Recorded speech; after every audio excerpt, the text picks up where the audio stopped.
Back to Zenzi's Education, an initiative of mine to make your learnings easier.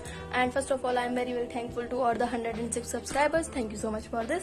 And आज हम करने वाले हैं हमारे unit second of class 12 that is magnetism के फर्स्ट चैप्टर की अनदर डेरिवेशन. लास्ट डेरिवेशन हमने मैग्नेटिक फील्ड फाइंड आउट की थी सेंटर पर लूप के, और आज हम फाइंड आउट करेंगे एक्सिस पर. So first of all axis क्या होता है? एक्सिस होता है जो सेंटर से लाइन पास हो रही है ना, उसको हम एक्सिस बोलते हैं. सो हमें इसके एक्सिस पर एक हमने पॉइंट अज्यूम कर रखा है, दैट इज पी. उस पर हमें मैग्नेटिक फील्ड फाइंड आउट करनी है. ये जो हमारे सेंटर से लूप के जो पी पॉइंट तक का जो डिस्टेंस है वो है एक्स, और लूप की जो रेडियस है वो है ए, और ये जो हमारा करंट एलिमेंट है यहाँ पर इसके लूप के अपर मोस्ट पॉइंट पर हमने अपना करंट एलिमेंट अज्यूम कर रखा है, दैट इज आईडीएल. और इसमें जो करंट है वो ऐसे करके फ्लो कर रहा है, ये आई यहाँ से जा रहा है, यहाँ से ऊपर से आ रहा है, और यहाँ पे हमारा ये करंट एलिमेंट है. सो इस करंट एलिमेंट से पी पॉइंट तक जो डिस्टेंस है वो डिस्टेंस है हमारी आर. अब आप कहोगे हमें आर कैसे निकालें? अब आपको दिख रहा होगा ये क्या है, ये एक ट्राइंगल है, राइट एंगल ट्राइंगल है, तो इसमें हम पाइथागोरस थ्योरम लगाकर आर की वैल्यू निकाल सकते हैं. तो वो क्या आएगी? वो आएगी A square plus X square. Okay, hope you got it. आप सबको समझ में आया होगा. अब यहाँ पर इस पॉइंट से मुझे यहाँ पे मैग्नेटिक फील्ड फाइंड आउट करनी है. तो यहाँ से मेरी जो मैग्नेटिक फील्ड है ना वो ऐसे आएगी, दैट इज थोड़ी सी टिल्टेड आएगी. क्यों आएगी? क्योंकि जब हम यहाँ पे इस करंट एलिमेंट की मैग्नेटिक फील्ड लाइंस बनाएंगे तो वो ऐसे ऐसे करके बनेंगी, और इस पॉइंट तक आते आते मैग्नेटिक फील्ड लाइंस थोड़ी सी ऐसी हो जाएंगी. तो अगर हम उस पर टेंजेंट ड्रॉ करेंगे तो वो ऐसे निकलेगा. ओके, सो आई होप यहाँ तक सबको समझ में आया होगा. अब हम क्या करेंगे, इस डीबी के कंपोनेंट्स करेंगे. फर्स्ट ऑफ ऑल ये वाला जो हमारा एंगल है ये है फाई, और ये आईडीएल और आर के बीच में जो एंगल होता है ये होता है थीटा. ओके, सो अब इसके कंपोनेंट करेंगे. एक कंपोनेंट हो जाएगा इसका ये, और एक कंपोनेंट हो जाएगा इसका ये. अब ये एंगल फाई है तो ये एंगल भी फाई ही होगा, इसको आप याद कर लीजिए. ओके, अब एंगल के पास वाला जो कंपोनेंट होता है उसको हम क्या बोलते हैं? वो होता है कॉस थीटा वाला कंपोनेंट. सो ये हो जाएगा कि डीबी है तो ये हो जाएगा DB cos theta, and second component हमारा अपोज सिमिलरली क्या हो जाएगा? DB sine theta. Sorry again, यहाँ पे थीटा नहीं, यहाँ पर फाई आएगा. So DB cos phi and DB sine phi.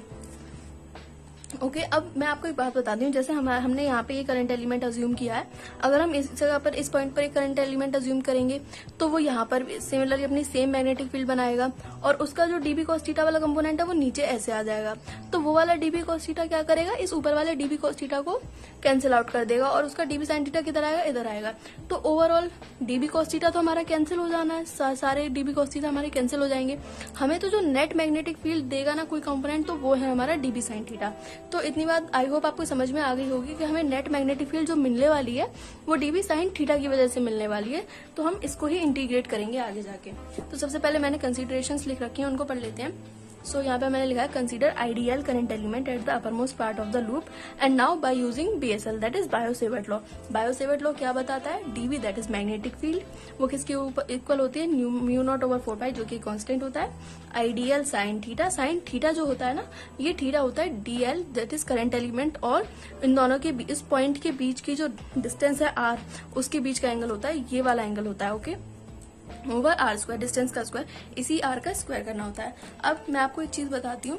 जैसे कि कंसीडर करिए ये हमारी लूप है, और ये जो है हमारा ये हमारी आर है, ये लूप है, और ये हमारा distance R. So if you look closely आपको पता चलेगा ये जो एंगल हमारा आ रहा है ये 90 डिग्री आ रहा है. सो ये हमारा जो साइन थीटा है इन दोनों के बीच का ये कितना है? 90 डिग्री. आपको ऐसे नॉर्मली समझ नहीं आता, इसलिए मैंने थोड़ा सा हेल्प की, चूड़ी की, और उसकी हेल्प से समझाया है. सो यहाँ पे थीटा हमारा क्या है? 90 डिग्री, और साइन 90 की वैल्यू क्या होती है? 1 होती है. सो यहाँ पे साइन 90 हमारा एलिमिनेट हो जाएगा. सो हमारे पास क्या बचेगा? DB is equal to mu naught over 4 pi IDL sine theta तो हमारा एलिमिनेट हो गया ओवर आर स्क्वायर. सो ये हो गई हमारी इक्वेशन फर्स्ट. अब हमारी पी पॉइंट पे जो नेट मैग्नेटिक फील्ड आने वाली है that is B P net, वो किसके इक्वल आने वाली है? मैंने बताया था dB sine theta, sine phi के इक्वल आने वाली है. सो अब हम क्या करेंगे, कॉस वाला तो कैंसिल हो गया, तो अब हम क्या करेंगे? साइन फाई आएगी. और अगर हमने काफी सारे इसमें आइडियल करंट एलिमेंट कर रखे होंगे तो उन सब की क्या आई होगी? DB sine phi. तो अब हम क्या करेंगे? डीवी साइन फाई को इंटीग्रेट करेंगे.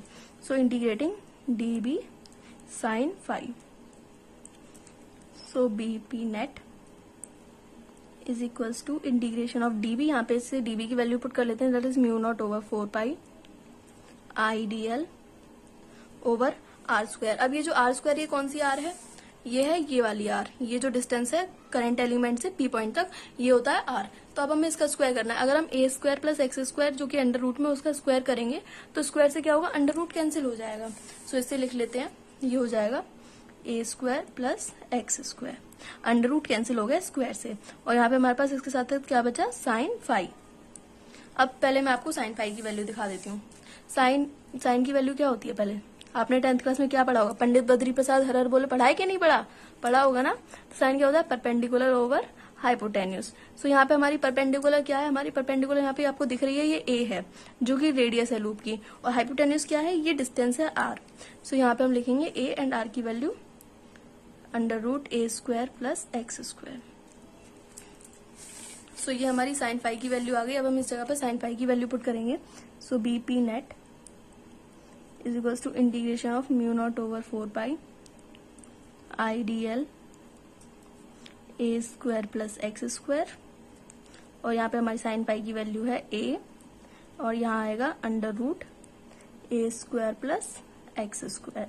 ओके, आई होप यहाँ तक सबको समझ में आया होगा।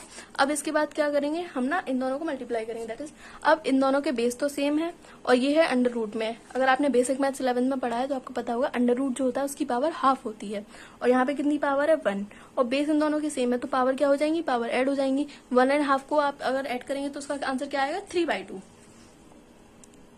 सो यहाँ पे हम लिख लेते हैं BP net is equals to integration of mu naught over 4 pi I D L over a square plus X square.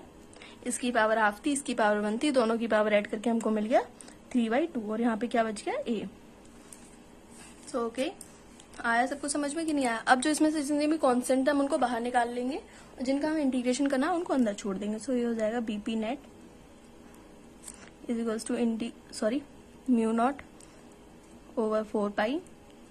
हमारा जो करंट है वो भी कांस्टेंट है, ये तो कांस्टेंट था ही म्यू नॉट ओवर 4 पाई, करंट भी हमारा कांस्टेंट है, ए भी कांस्टेंट है, और ये जो नीचे हमारा डिस्टेंस है ये भी कांस्टेंट है। ये हो जाएगा A square plus X square. Okay, और यहाँ पे हमारा अंदर क्या रह जाएगा, ये रह जाएगा DL. So integration of DL. So अब ये देखिए, ये जो डीएल था हमारा छोटा सा लेंथ एलिमेंट था यहाँ पे। अगर हम पूरे सर्कल के लूप के लेंथ एलिमेंट को इंटीग्रेट करेंगे तो हमको क्या मिलेगा, पूरी सरकमफेरेंस मिलेगी, और सर्कल की सरकमफेरेंस क्या होती है, 2πr होती है, और यहाँ पे हमारी r कितनी है, a। सो हमारा आइडियल इंटीग्रेट करके हमको क्या मिलेगा, 2πa। So BP net is equals to mu naught over 4 pi I a into 2πa, और नीचे आएगा हमारे पास a square plus X square की पावर 3/2। सो 2 पाई से 4 पाई कैंसिल हो गया, यहाँ पे 2 आ जाएगा। सो अब ये हो जाएगा हमारा final formula, that is BP net is equals to mu naught over 2 pi, pi cancel हो जाएगा, 2 आई ए स्क्वायर, ये इनका मल्टीप्लाई हो जाएगा तो ये स्क्वायर हो जाएंगे, और ये हमारे पास डिस्टेंस बचेगा, that is x square plus A square 3/2। सो ये हमारा फाइनल फॉर्मूला है magnetic field at the axis of current carrying circular loop. I hope आपको समझ में आया होगा, and please thank you so much for all of this. आपको अगर समझ में आया तो वीडियो को लाइक करना, सब्सक्राइब करना चैनल को, और अपने फ्रेंड्स को भी शेयर करना ताकि सबके अच्छे मार्क्स आए, और मुझे कमेंट करके बताना कि आपको किस फील्ड में प्रॉब्लम है, मैं उन्हीं के ऊपर नेक्स्ट वीडियो बनाऊंगी। So thank you so much, bye.